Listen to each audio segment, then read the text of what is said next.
Welcome everyone to another episode of Talent You Should Know, where we focus on the entertainment industry on a different level. Not only will there be artist and actor interviews of known and unknown talent, but insight into the team behind them that helps them build their brand. Each week, we'll tackle a different person in the industry with talents in their own rights. Sit back, relax, and enjoy the show.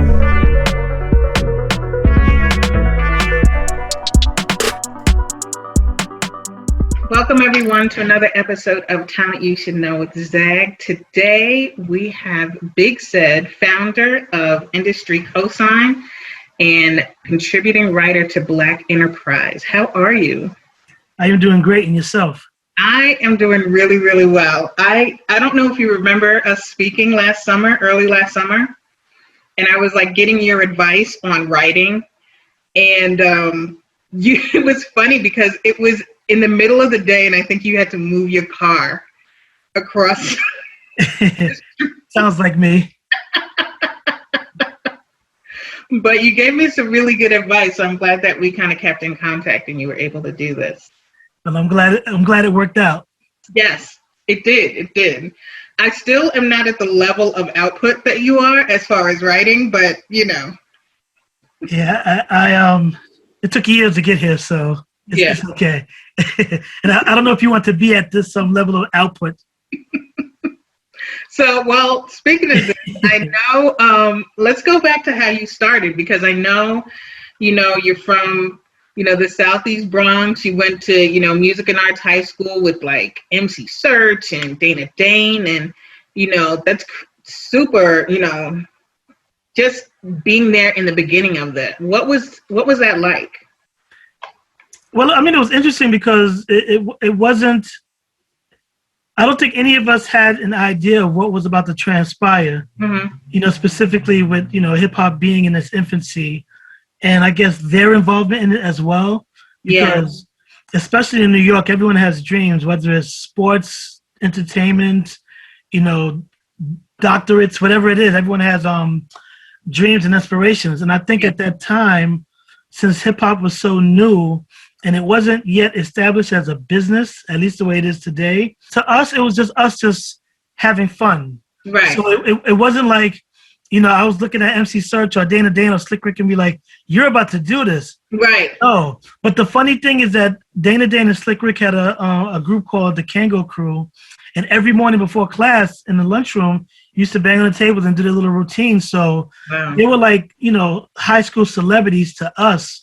Yeah. And I don't think anyone, and I don't even think they imagined, as I stated earlier, that they would actually be involved and then go on to have the type of career that they have, especially Slick Rick, because, he reached the pinnacles as far as being a Def Jam artist. But it was definitely exciting times. And if I could go back, maybe I would have threw my hat in the ring and became a. Well, I know you said you were interested in singing at first, right? At some point?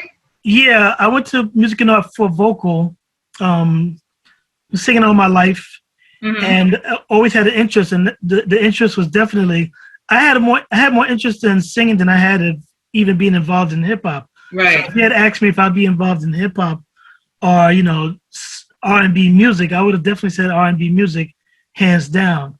But the path was chosen for me, so I went down it. I mean, not to say that I didn't try to have a career in music, because I was involved in a singing group. We used to go in the studio. We had demos and things of that nature. Yeah. But, it just worked this way. So you said you had a little claim to fame. Weren't you in a video on Video Music Box at one point? Well, I was in a couple of videos. I guess the one I'm most known for is MC Light's first video, Paper Thin. And it's funny because over the years, I mean, even though once people realize it's me or knowing it's me, they're like, you need to let more people know. But I'm like, no, it's just the video.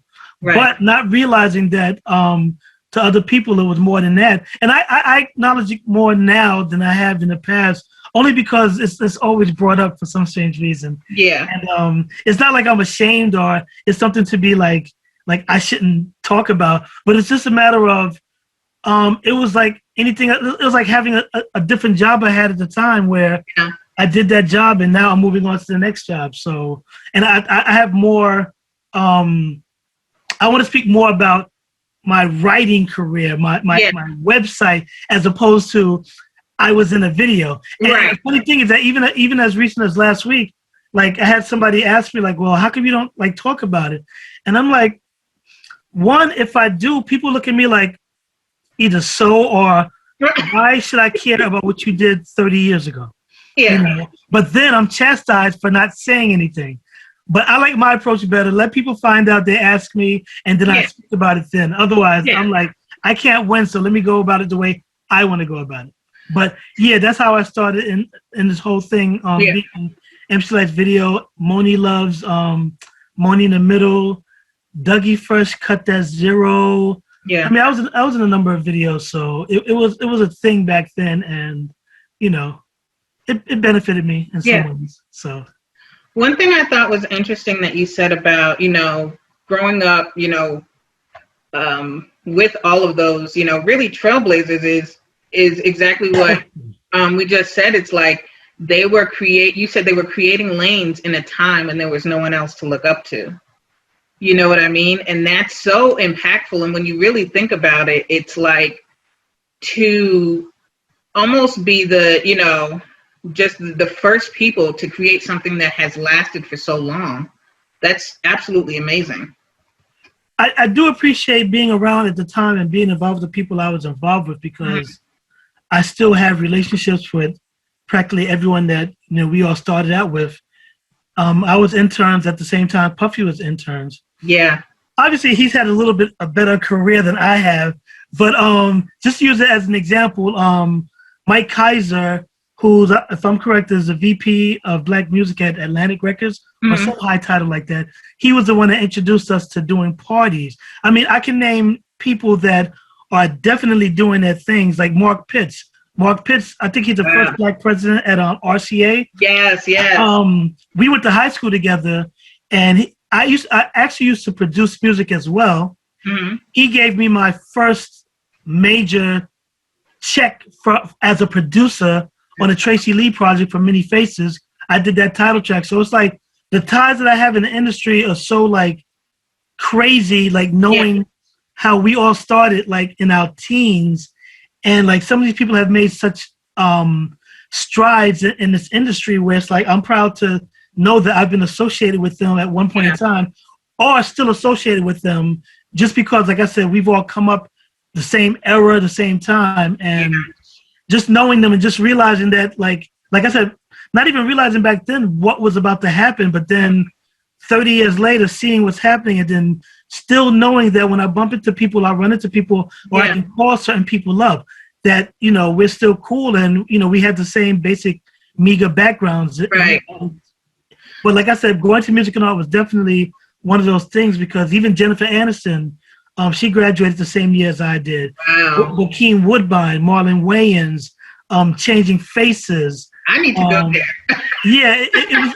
But the funny thing is that, like, I've always wanted to do like a party for everybody that went there during a certain amount of time, because that's a big part of the music and art history, but also history as far as like being involved in entertainment. Yeah.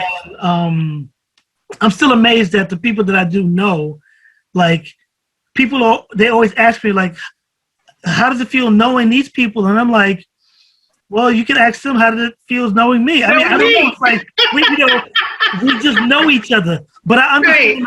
I do understand the mindset and the thought process behind it, because just coming up with people who were to become celebrities and executives, like, you know, luckily being in New York City, we have such a, you know, wide variety of people around us, especially going to a specialized high school as music and art, which is known as LaGuardia High School of Arts now, I think. Yeah. I was just amazed that, like I said, I was happy that I went to that school and was able to meet the people I've met and still be able to, you know, stay in contact with them. Yeah. So, you know, I know when hip hop first came out, it was like, you know, a lot of people thought it was, you know, a fad and, you know, it's going to, you know, kind of go away. When did you know hip hop was here to stay?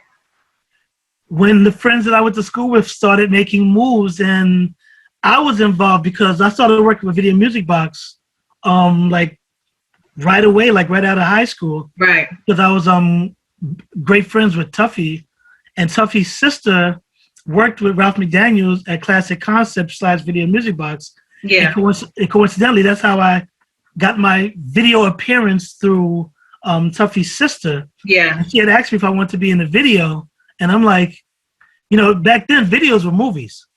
Oh, nobody was in videos because, like, videos with these big budgets, and the fact that just like nowadays you have a camcorder, you can make a video in. Not taking anything away from anybody now, but back then it was really like a movie. I mean, I was signing autographs at parties from being in videos, and the scope of it back then was just so crazy to me. I worked at Bloomingdale's at the time, and having girls come to Bloomingdale's because they found out I worked there, and treating me like I was a celebrity, and having these like white people at the store looking at me like, "Well, who are you?" And I'm like, "Trust me, I work in stock. I am nothing, no one, and blah blah blah." But it was just amazing, just getting the reaction of going to parties and then going to like the Freaknik or going to Atlanta or just going to different industry functions and being recognized from being in a video. So it's like back then, it was definitely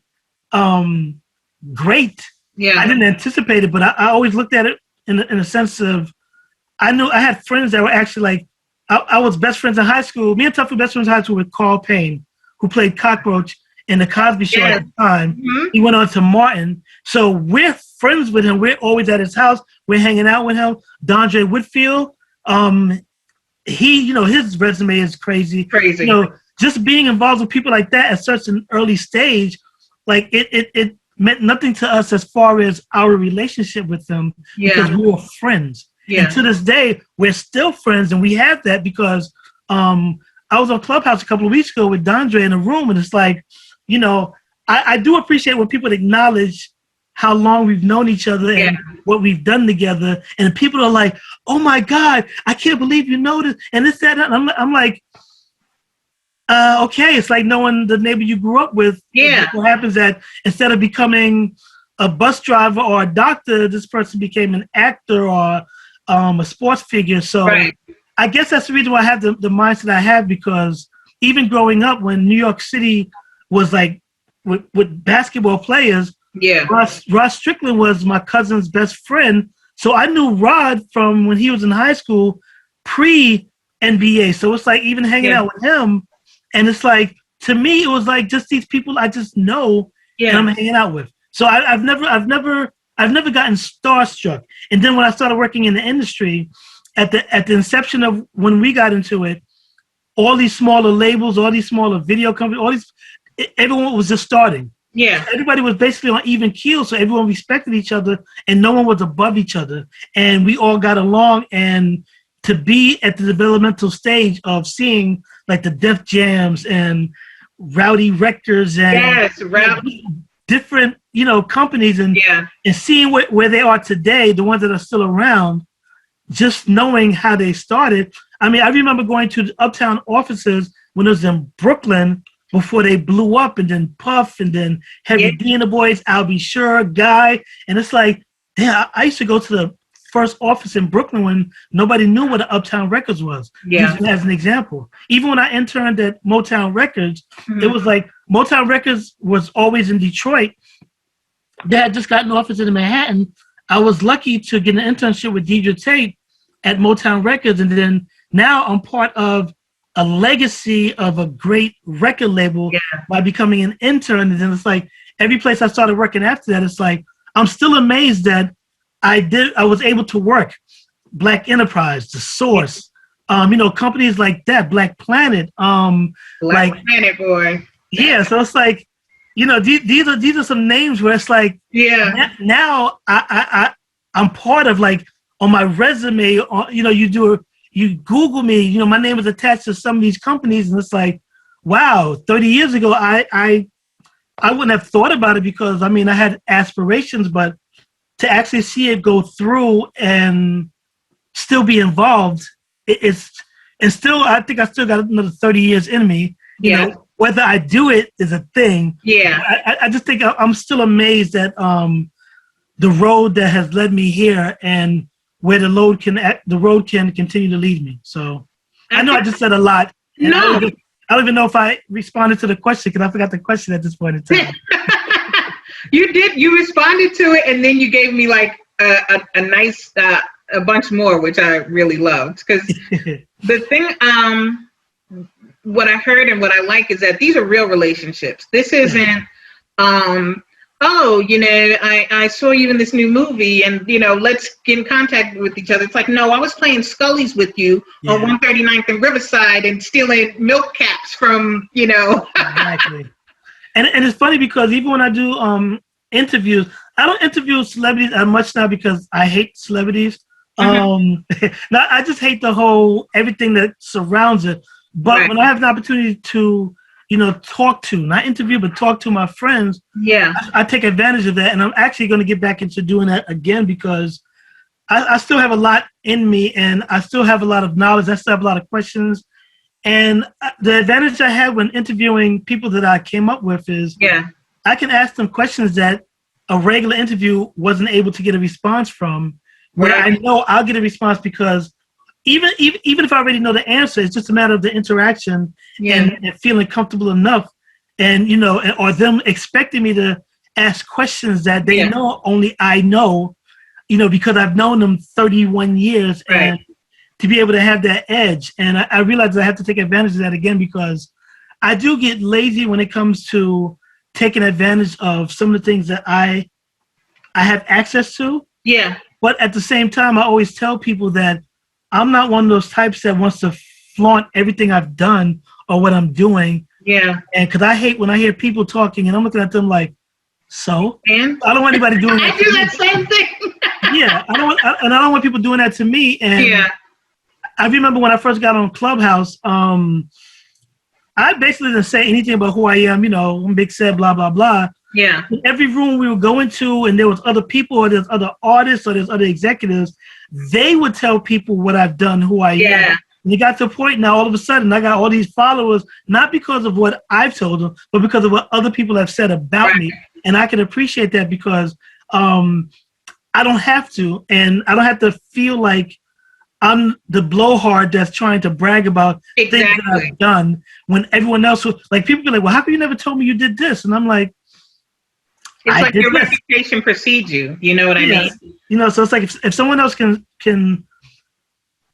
give my story for me, I'm okay with that as long as there's truth behind it and it's not anything slanderous, then I'm okay with it. One thing I love about Industry Cosign, because I really want to get into that, is that, you know, which is kind of what I try to do with Talent You Should Know too, is that you really go behind the scenes, right? And I'm interviewing a makeup artist next week. I'm interviewing a producer. You know what I mean? And you go you do the executive route. And, you know, you also stay away from like rumors and gossip. And it's like, let's just get to, you know, the raw. Let's get to the real. So was that your intent behind Industry Cosign? And did that come from when you were at crusade.net?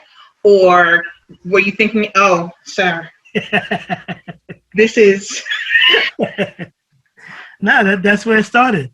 Well, when I actually, since you brought it to crusade.net, when Ray Tamara and Tim Moore had the crusade.net, they had asked me to join.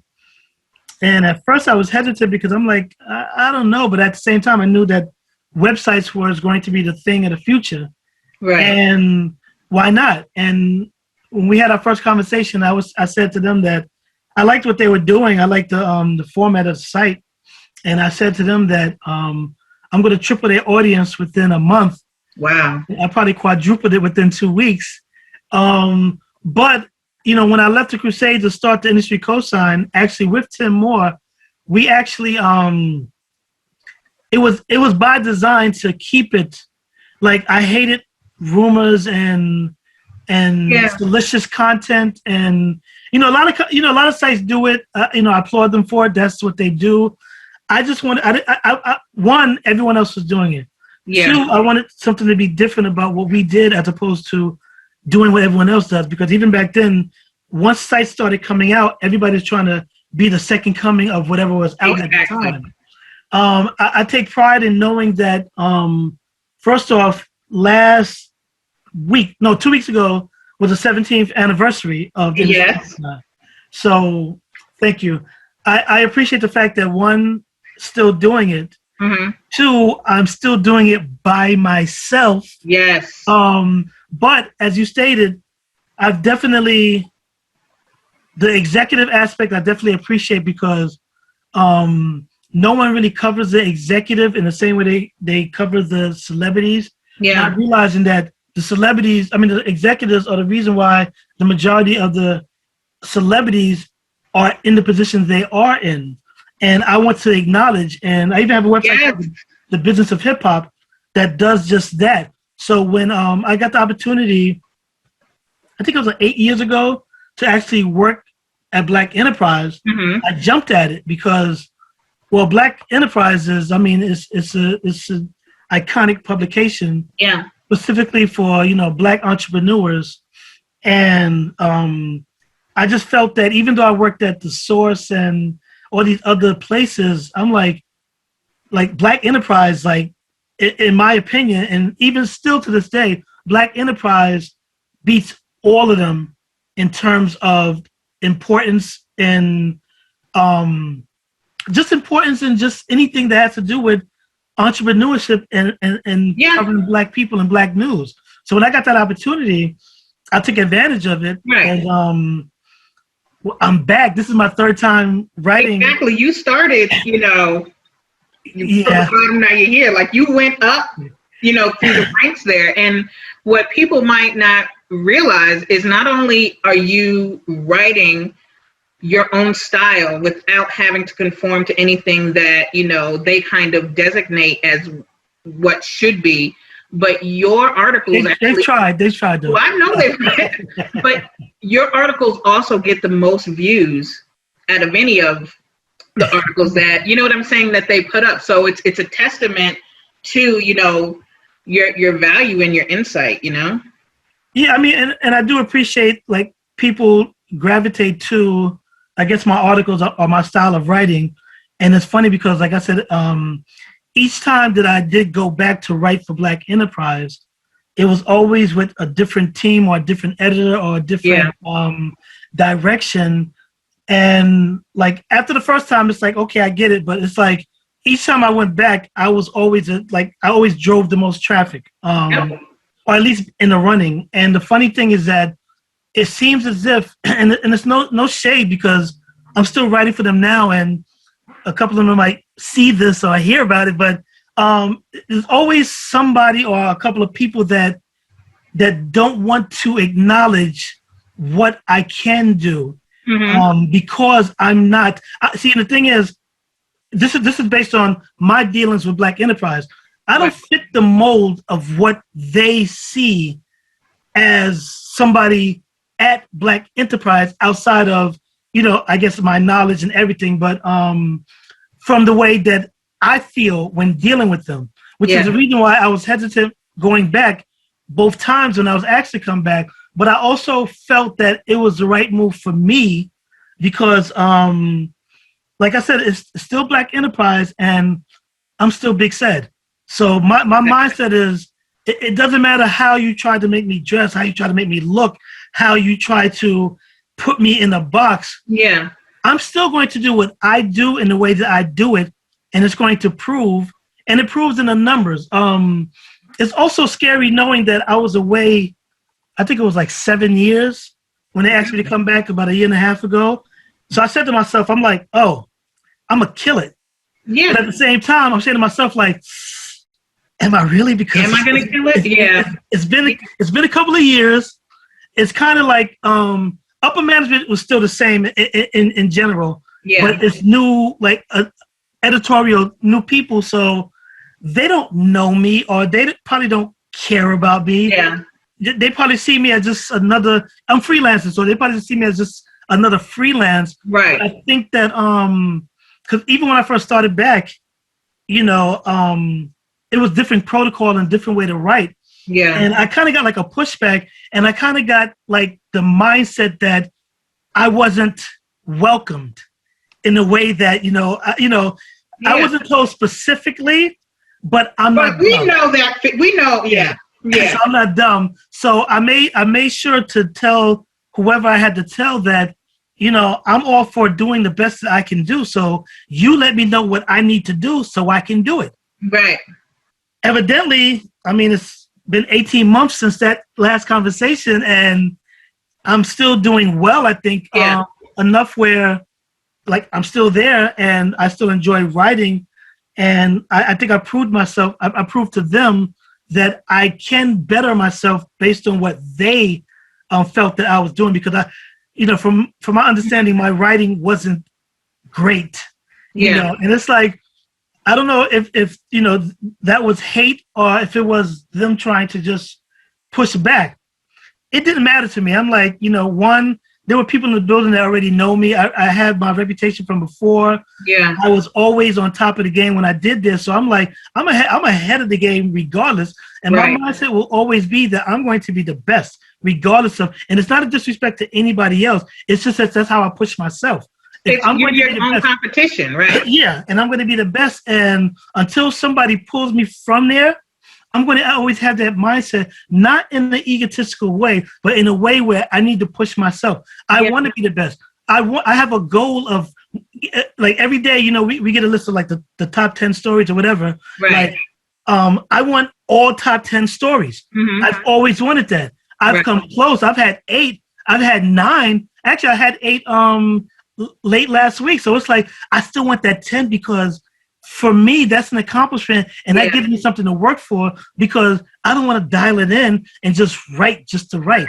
I want to be able to have some type of impact, not only with my words, but with what and how I do, because it's like, I've been told that, my titles are either too long, or I've always getting things, but it's like, then you pull up the numbers and it's like, okay, this title has 49 words, not 49 words, but look at the words this title has, and yet it's been number 1 this time. So it's like, whenever I get a pushback, I've got to come back either showing that I know what I'm doing, or 2, that I can prove to you that your thinking doesn't necessarily, it's not that it's wrong, but don't tell me my thinking is wrong when I've been doing it not only longer, and no disrespect to anyone that's done it, but better. I'm not the best writer Black Enterprise has ever had. Right. I will never say that. I will never feel that way. All I know is that I'm the best at what I do. So whatever I do, evidently it's working. So I'm going to continue doing it while trying to add stuff. And I think that I can safely say that my writing has gotten better since I got back at Black Enterprise, because I felt like my ego was attacked, because I was basically told that I wasn't a good writer. Mm. So I'm like, okay, well, you know what? One thing I'm going to prove first is I don't have to be a good writer to get traffic. I don't have to be a good writer in order to draw people to the site.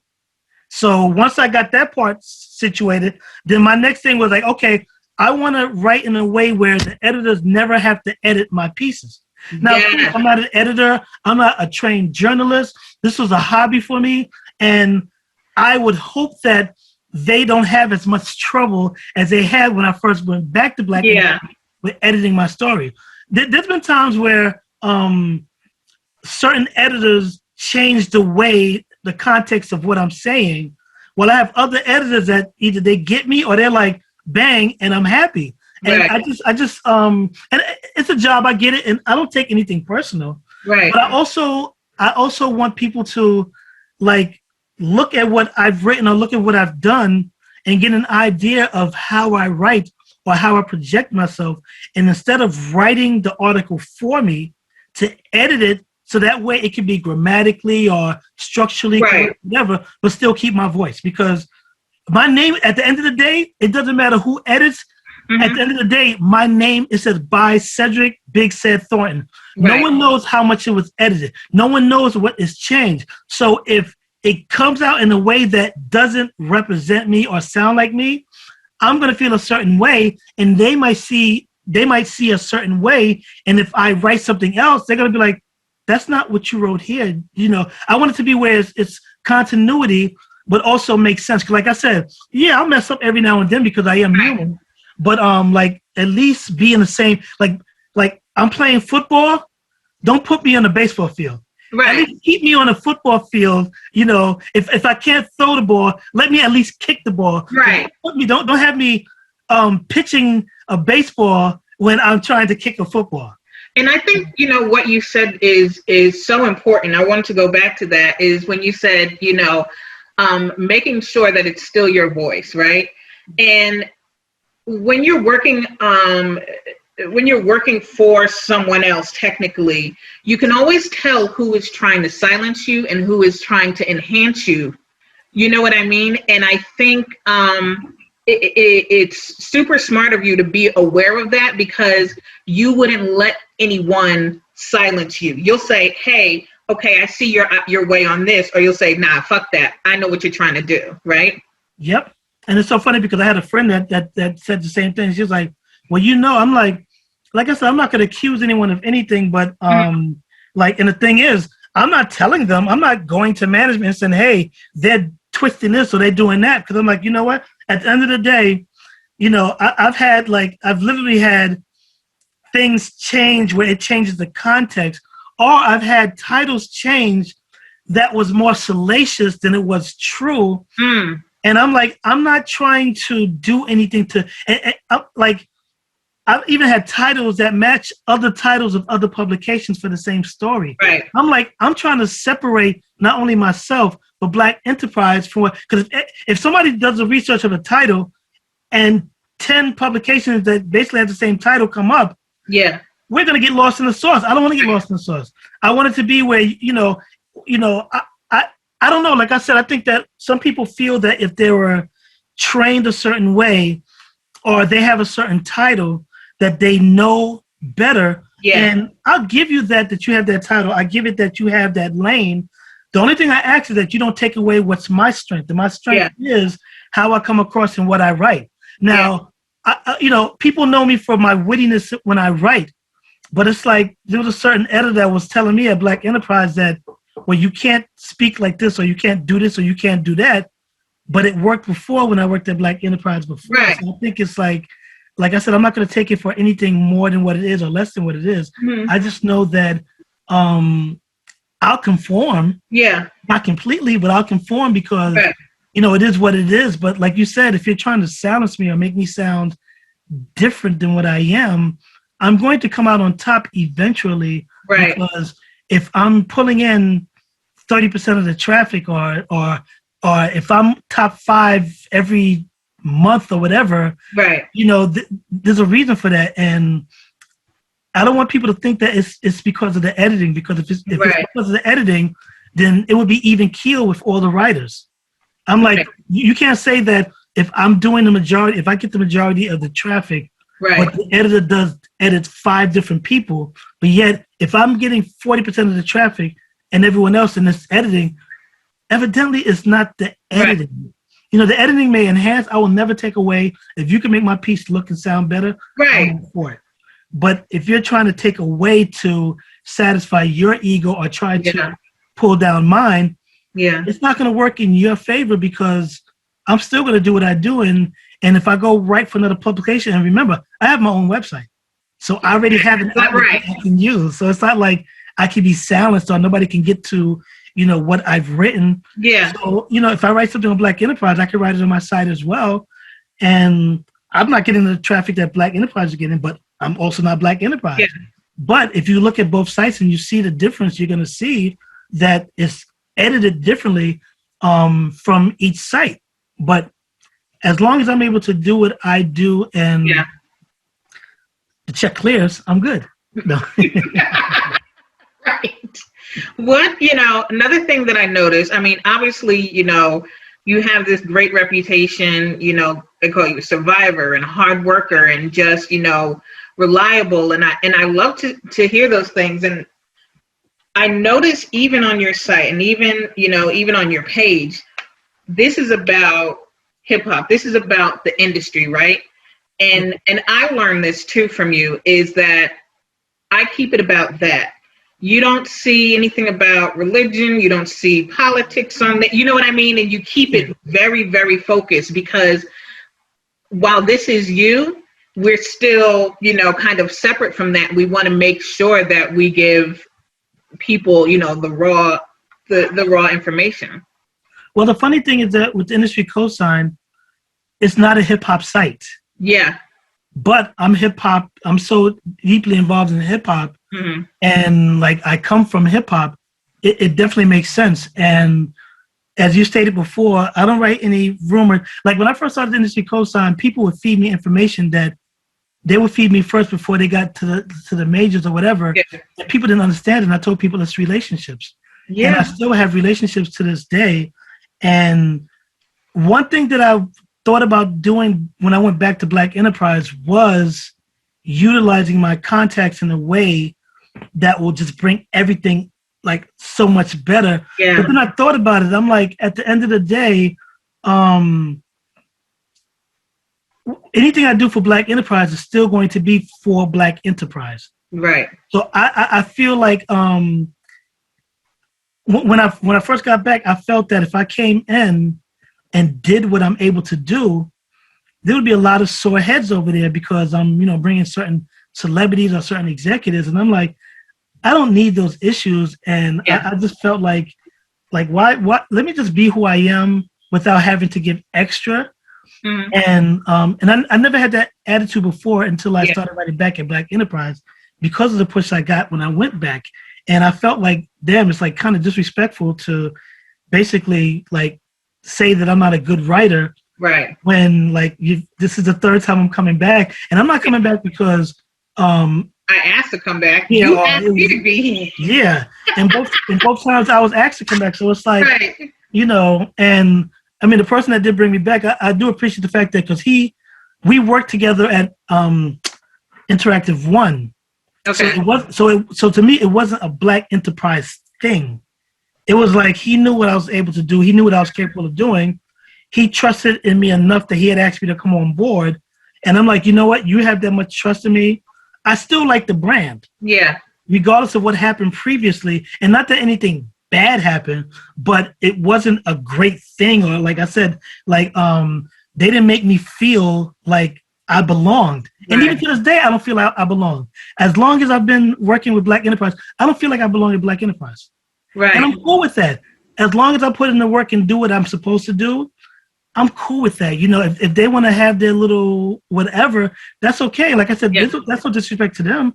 It is what it is. Like I said, I came back and it's like, oh yeah, he's over there. Yeah, you know, I'm like, okay, you know, I'm going to stay over here and I'm going to do what I do. And in the process, I'm going to make myself look better. Yeah. Make you look better in the process by association. Do you think, I know you said that your writing has changed, it's gotten better, you know, since Black Enterprise, and that's for Black Enterprise. Do you think in Industry Cosign, has your writing changed? Has your outlook on when you're writing and how you do everything and how you see everything, has that changed? Not really, but I don't write the same for the Industry Cosign unless, of course, it's for Black Enterprise. And then I'll just utilize it because I'm writing it. So it's like, right. It's not like, you know, it's different writing. I'm still able to write the same way. I tend to be more simpler in my writing only because I'm lazy when it comes to writing. I've always been, and I always will be. Right. But the thing is, me being lazy is still better than people who put in so much work and time and effort. That I don't mind telling people that I'm lazy when it comes to that. And when I say lazy, I don't mean like I don't want to do it. I'm saying lazy in that I know I could be doing more, putting more into it, but the job is getting done at the rate at what I'm doing at a pace where, like right now, who's seeing me? And I'm not saying that, like I said, not in a disrespectful way. Yeah. But when you look at the numbers, you know, it's just a matter of, well, damn, okay, I'm number one, and if I put the effort into it the way other people, it makes, like I said, anything I'm saying is just straight honest, and like I said, it's not disrespectful. Even if people take it in that way, that's their cross to bear, because I'm not coming across as being disrespectful. I'm just coming across as being honest. Right. And I think that's always worked for me in everything I've done in this industry. And that's the reason why I have the relationships I have in this industry. As a matter of fact, I can safely say, without sounding, actually, I don't even care. Right. I probably, within the music industry, the entertainment, I probably have more contacts than anybody there, or maybe even collectively. Right. So it's like, I could go in there and have like 5 celebrity interviews every week, each day, top tier and this, that, and the other. Mm-hmm. And that'll make Black enterprise look great. And that's not to say that I'm not trying to do that, but at the same time, I'm like, like I said, I still got this little taste in my mouth. It's like, I'm not a good writer, so why am I going to, instead of embracing me, it was like, oh, he's back. Right. Yeah, I know he worked there before. Yeah. I was told when I first started writing, they're like, well, the writing you did before is definitely not going to be up to par to what you're doing now, to what we're doing now. And I'm like, oh. So you're better than me. And this is from you being in this business for years, because I'm still learning how to maintain composure. So I can only imagine. I'm still trying to learn too. Would you ever write a book? I probably have about 3 books in me. And people keep saying that I need to. And I think it's just a matter of like, when I'm ready. And I've been giving advice. It's like, you can actually do a couple of pages a month, and, in a couple of years, you'll have a full-fledged book. Yeah. I'm like, yeah, but at the same time, if I want to do a book, knowing me, I'll just do the book. Exactly. It might take me 2 days. Right. So, and the good thing and the bad thing about me is that I do what I want in terms of how I work. So if I don't feel like doing something, I'm not going to do it. I'm just in a position where I can kind of get away with it. Mm-hmm. I wish I had a different attitude, because I'd probably be richer. I'd probably have more. But at the same time, I know people who have done more and have less. Ooh. So there's 2 things I do have that a lot of people can't get back anymore: my name and my reputation. I don't have to be. It's over. We're ending the interview right now. That was. Wow. And I think that people, I've never, as far as writing, I've never won an award at all. Mm-hmm. Not even submit. I never cared to. I just wrote because I just wanted to, and I was able to. Yeah. But I've had people like throw shade at me because they've won awards, they've been honored, and yet my name is bigger than them in the circles that they run in. And I look at them like, listen, it's just like hip hop back in the days when nobody cared about winning a Grammy. Yeah. I'm still the best rapper. You can keep that Grammy. You're whack. Right. I'm like, you know what? If you need an award to, to satisfy your ego, that's on you. For the rest of my life, if I'd never win one award, I'm good. Right. No, my reputation precedes me. People like deal with me. I mean, so I don't worry about that. So it's like, if that's your thing and you're mad at me because people acknowledge me before acknowledging you. Yeah. I don't do things for acknowledgement. I don't do things for recognition. I do things because I want to, or because that's just what I want to do, and people acknowledge it. And my mindset isn't going to be, well, I'm this, I'm that. It's like, no, I'm just Big Ced. Take that however you want it. If you weren't doing this, what would you be doing? Probably singing, producing. Okay. Producing. Okay. So, that's one regret I have, is that I didn't pursue the production because I was in it.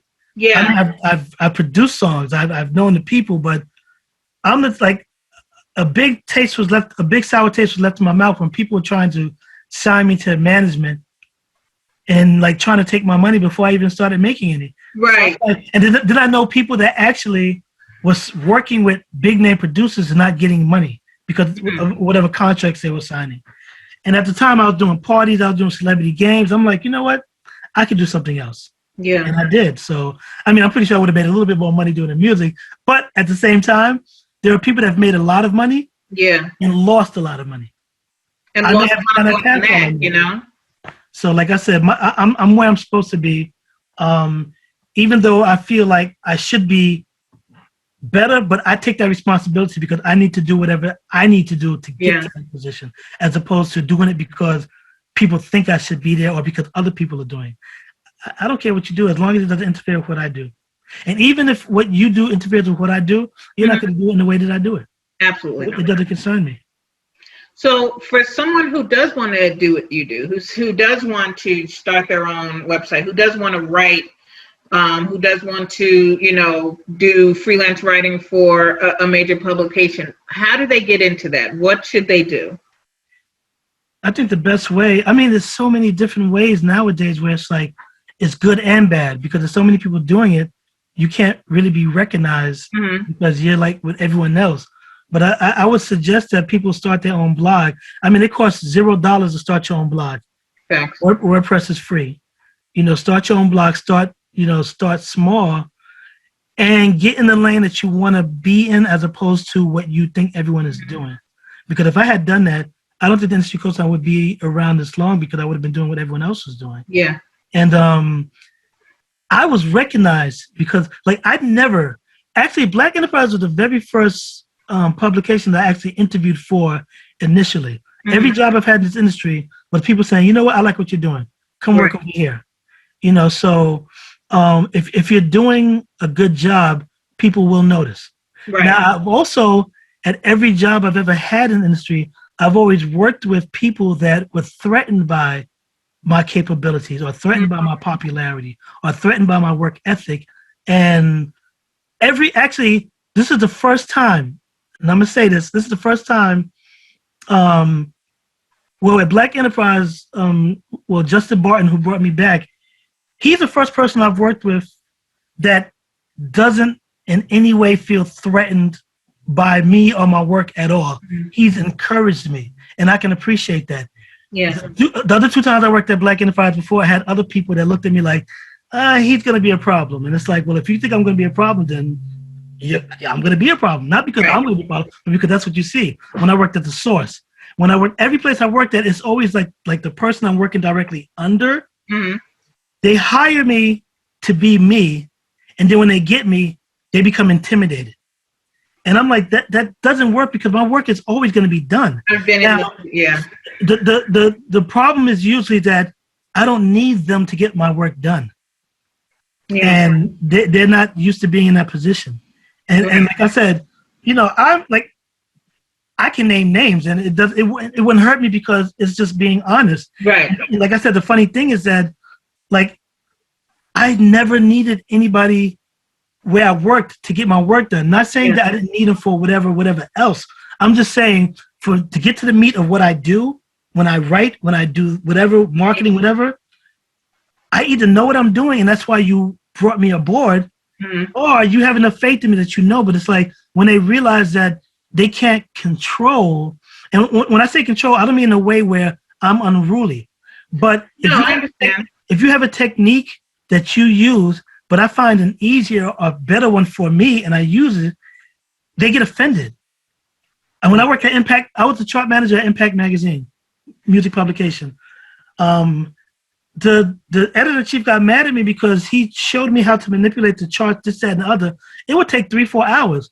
I worked it where it would only take an hour and a half, and he gets mad at me. No, you need to do it this way. And I'm like, it's the same results. I'm not creating more work for myself. Right. Yeah, I'm not going to, you want me, the thing is because, working at a magazine, you have to, proof and this, that, and the other. So I'm done before everyone else in the magazine's done. Yeah. Not because I have less work.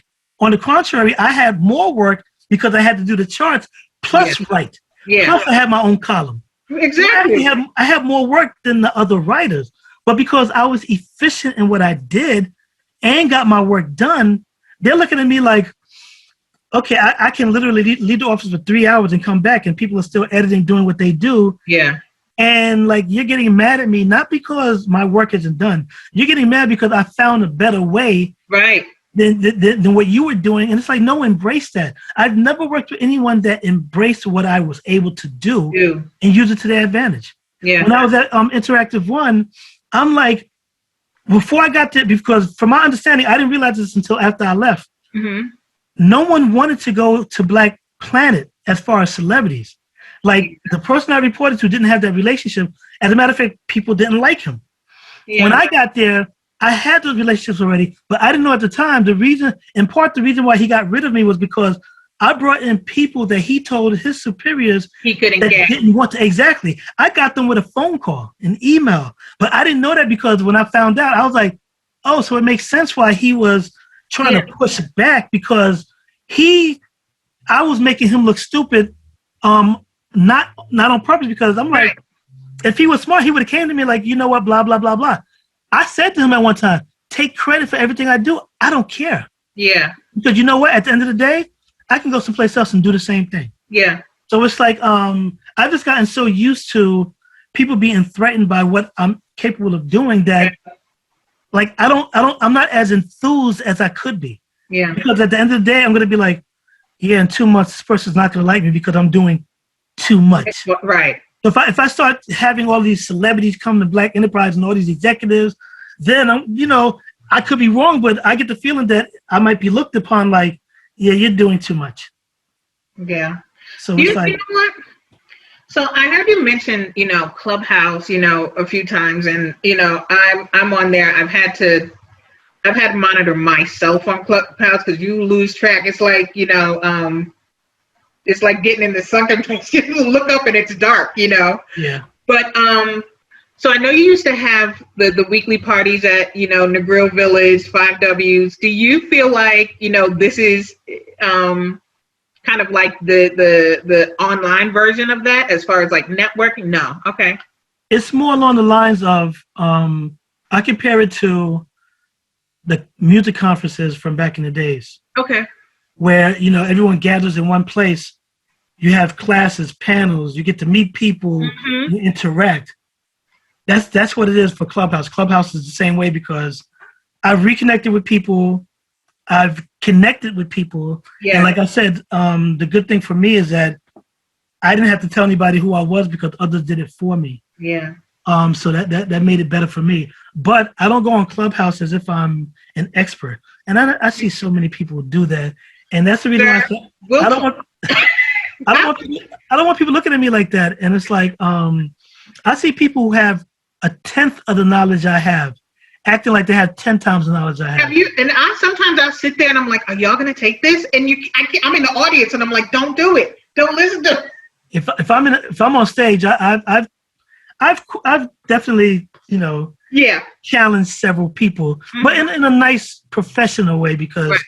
We have to keep our professionalism. And what a lot of people don't realize that, I was never a hothead, but I never felt the need to tone down anything because why?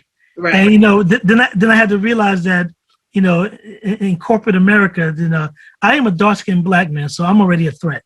Right. But what makes it worse is that I'm still a threat in a Black company. Not because I'm Black, but because I might actually know something. I don't take what's fed to me all the time because I know better. So I become a threat. And I've had to tone myself in years because, if you feel uncomfortable around me, that's on you because I have many people that say they feel so comfortable around me. Exactly. So if anybody feels uncomfortable around me, they have to look inside themselves and ask them why they feel uncomfortable. When I don't do anything, the only thing that might make you feel uncomfortable is the fact that I'm knowledgeable in what I do.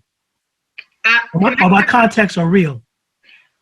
I'll tell you this, like, I was at this company and, it was like 3 or 4 Black people. And this one chick said to me once, she said, you make me feel like this and I'm intimidated. And I said, you need to look within about that. That has nothing to do with me. And I said, because what I'm going to do is I'm going to stay great at my job and I'm going to stay Black. Okay. So those are 2 things you can't take away from me. Do we have, you know what I mean? And it's interesting, those dynamics that we have to deal with, even in professional environments, right? Yeah. And it's funny for me, I've always once I leave a company for whatever reason, I look at them like, yeah, we could have done so much because it's not one company I didn't come in and make an impression. Yeah. Not one company. There is nobody that's ever worked with me that can say, yeah, when Ced worked with us, we didn't get shit done. Yeah. When Ced was here, we went, no. it was quite the opposite. So Right. I'm proud of that fact because I would want people to prove that, that once I got to Black Enterprise, once I got to the source, once I got to Black Planet, every Right. place I've been to, like to participation, like more people started participating because I was involved. Numbers started going up, things of that nature. And even though people told me that I should always use that as a talking point, I just want to do my own thing. And like I said, when I'm recognized for it, then I'm great for that. But I've never been the type to toot my own horn in that way on a corporate level where, like, because if I come in saying I do this, that, and the other, they're looking at me like, oh, yeah, he's going to be trouble. So it's like I can't win. So it's like, you know what? When somebody wants me, if it's the right situation, because I've been approached many times in some situations, and I know sometimes people approach me based on who I know and like, right. the knowledge of what I bring. And I'm never going to be the type that's going to be like, I should be this, I should be that. Yeah. I've made a lot of mistakes along the way, and I take responsibility for everything, whether good or bad, because it is what it is. It was always my decision. I'm strong enough to realize that if I let somebody take advantage of me, that was on me. Yeah. And I'm never going to appear weak to anybody, even if it's beneficial. Actually, the second time I worked at Black Enterprise, that was the advice I had gotten. Well, you know what? You got to kind of like, you got to act a little more weak because this said your strength. And I'm like, no, if they can't handle it, then that's on them, because it's kind of unfair to tell me to calm down when, one, I'm doing everything you want me to do. But just because I'm not doing it in the way you envision doing it, and it's still working, don't put that on me. Yeah. It's like, you hired me because of who I am. Yeah. So now you want to get rid of me because of who I am. It didn't stop me. Like, I'm back. I swear I never thought I'd be back at Black Enterprise. The only way I would have worked at Black Enterprise is if I had gotten with some VC capitalists and we bought it, and then that's the only way I would have thought that I would have worked back at Black Enterprise. Yeah. But I am happy to be back there because, like I said, it's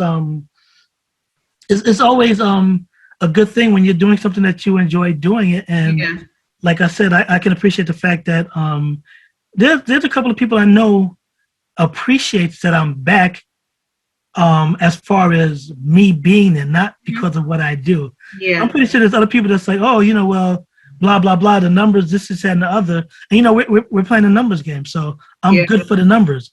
But I might not be good for anything else because, look at my hair, I might not wear a three-piece suit. Yeah.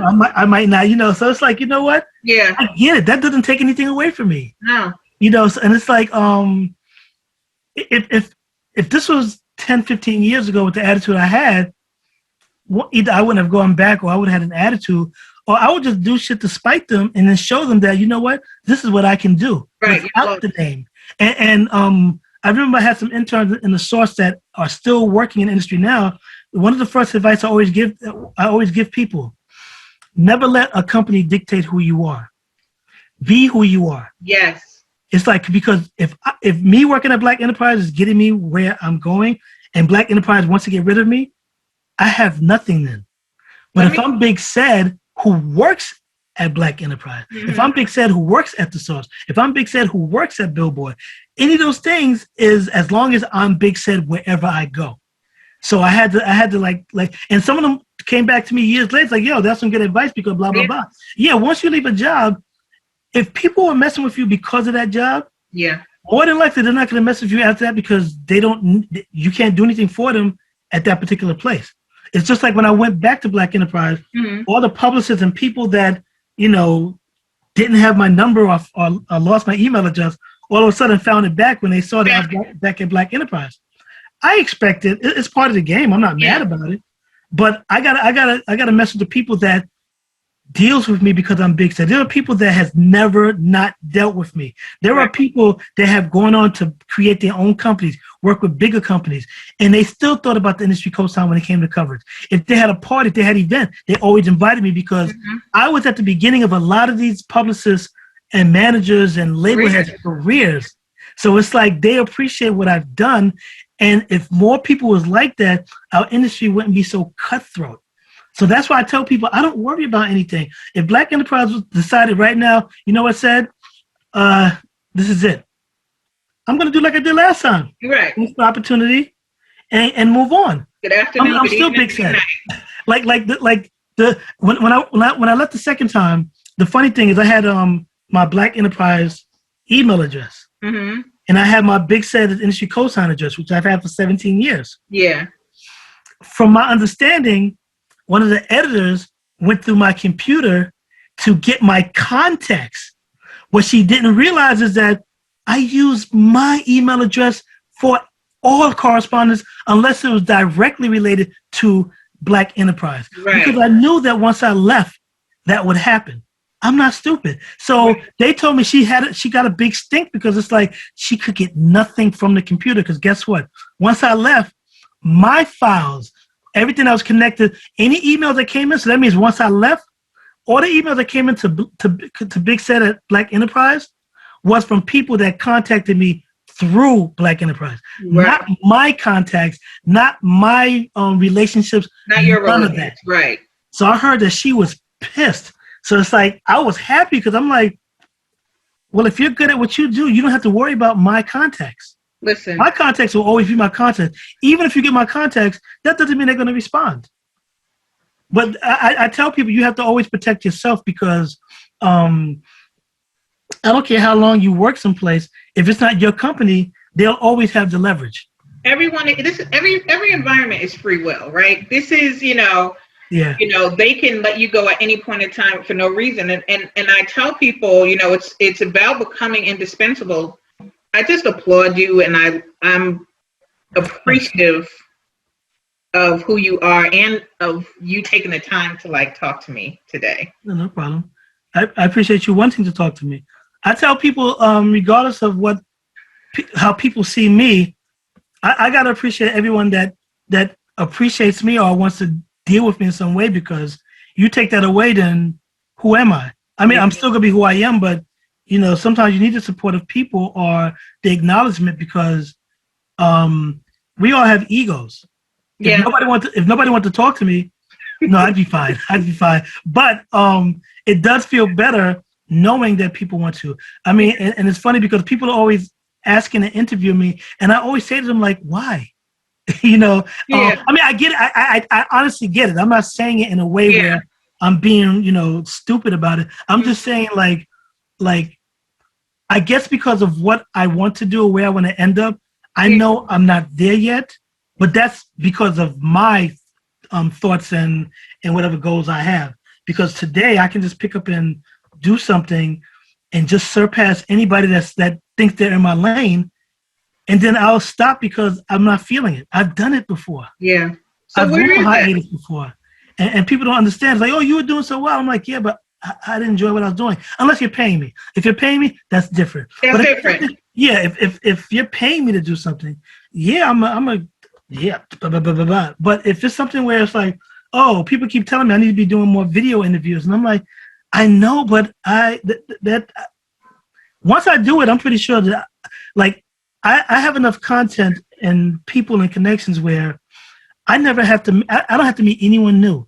Yeah. And I'm not exaggerating when I say this. For the next 5-10 years, I can speak to people that I've already know or have contacts with, because there are people who know people who know people. Yeah. I've already told people that there's nobody that I can't get in touch with in this industry. Yeah. Realistically.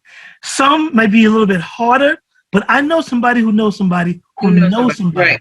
So it's like, if I needed to get to Drake, I'm 99% sure I can get to Drake. Yeah. Maybe not directly. And sometimes what people don't realize is that getting to somebody doesn't mean getting to them specifically. Exactly. You can still get to them. Yeah. So it's like, and I've done that before. I've contacted people. I've had people contact me without actually meeting. But if that line of communication is there, and if I want to get in contact, if I got a great idea and I want to get in touch with anybody, yeah, it's just a matter of just making a couple of phone calls, maybe having to wait for other things to align. But I'm pretty sure that if it's something that's a reason why I'm contacting this person and it's going to make money, that person will be contacted. So where is it? You mentioned it in in passing, but where is it that you want to go? Like, what is the thing you want to do, like accomplish?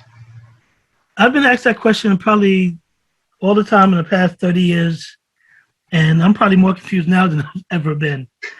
The only thing that I really want to do is just basically utilize my talents, my connections, my intelligence to just do everything I've ever done in this industry with things I've never done before. I'd never wanted to be a writer. I never thought about being a writer. Yeah. I never thought about promoting parties. I was even on radio. I never thought about doing radio.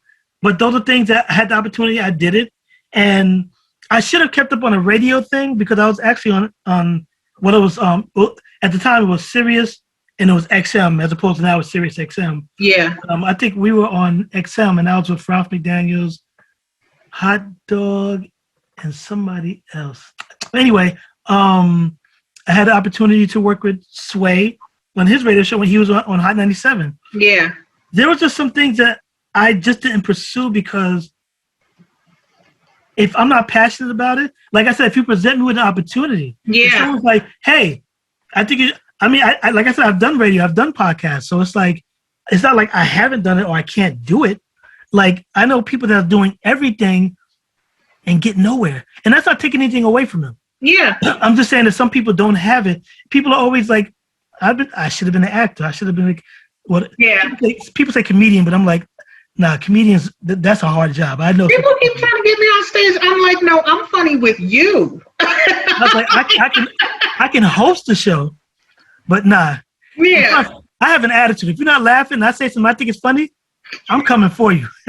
You know, like, this isn't funny to you, right? Yeah. Right. But sometimes I have to like the Black Enterprise thing came around at the right time because I was doing sales. You know, I was like, you know, I'm just doing this just to do it. And I'm like, you know what, I got to get back to doing something I enjoy. So I started like ramping myself up to, you know, Industry Cosign. And then I was approached by Black Enterprise. I was like, wow. Yeah. This is telling me something. So I'm like, okay, let me take advantage.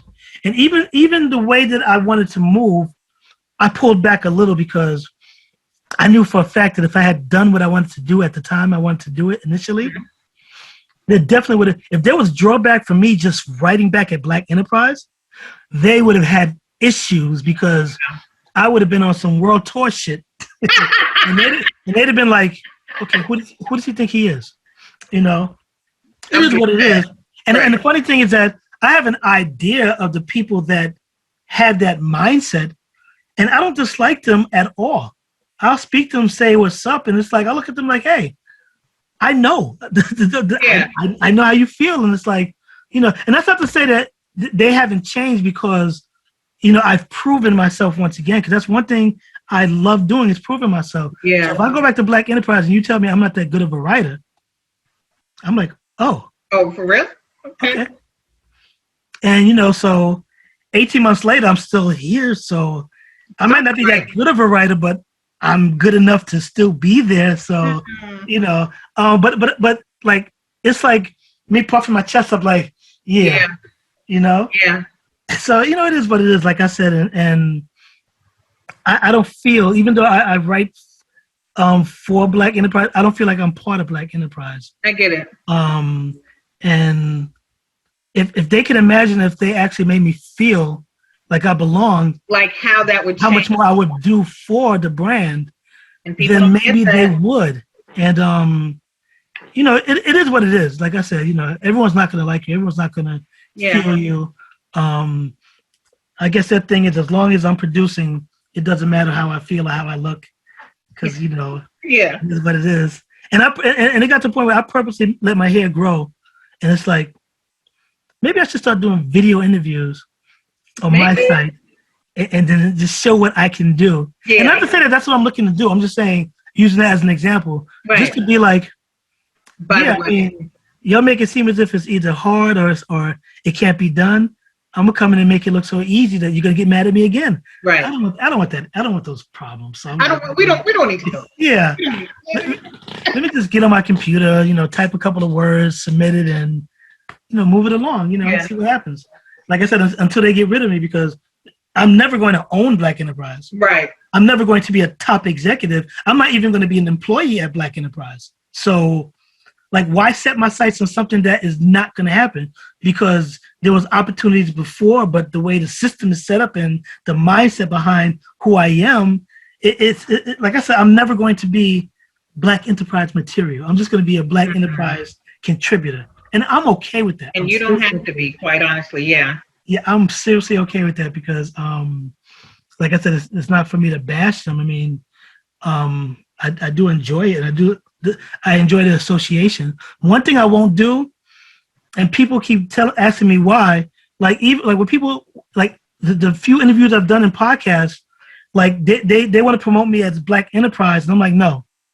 The Industry Cosign, and I freelance at Black Enterprise. Did you notice that I said that? Yeah, and I appreciate that. Okay. I don't want anybody saying, "Oh, he's using that." No. Nope. You know, even if people know me because of Black Enterprise, you know, I think that they're speaking to me because of my work, not because of my association. So I'm never going to do that because one, like I said, I have my own property that I'm going to definitely until I die is going to be all that matters in that sense. Yeah. But I don't want them thinking that, oh, he's using the Black Enterprise name to his advantage. I didn't do that at the source.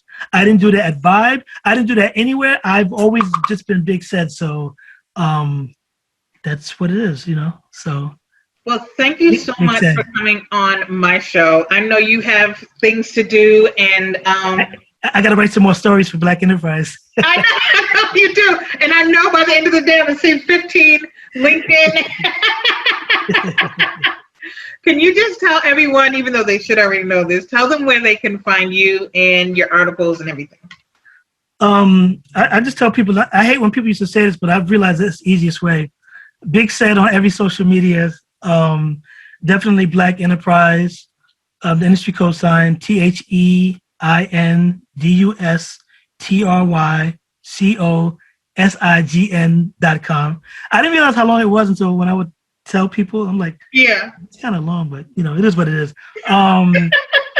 Like I said, Snapchat, Clubhouse. Yeah. Just do a search of Big Ced, and more than likely you'll see. And you'll come up, right? There or my logo, my character logo, you know. And as you stated, Industry Cosign, I freelance for some other properties, but not enough to just give them props, at least. But yeah, that's basically it. So thanks again. I really, I had such a great time with you. Well, I appreciate you wanting to speak to me and hope that you got out of it and your audience got something out of it besides me just talking about myself. No. Thank you, everyone, for tuning in to another episode of Talent You Should Know. Please don't forget to subscribe to our channel as well as leave a review. Thanks again, and we'll see you next week.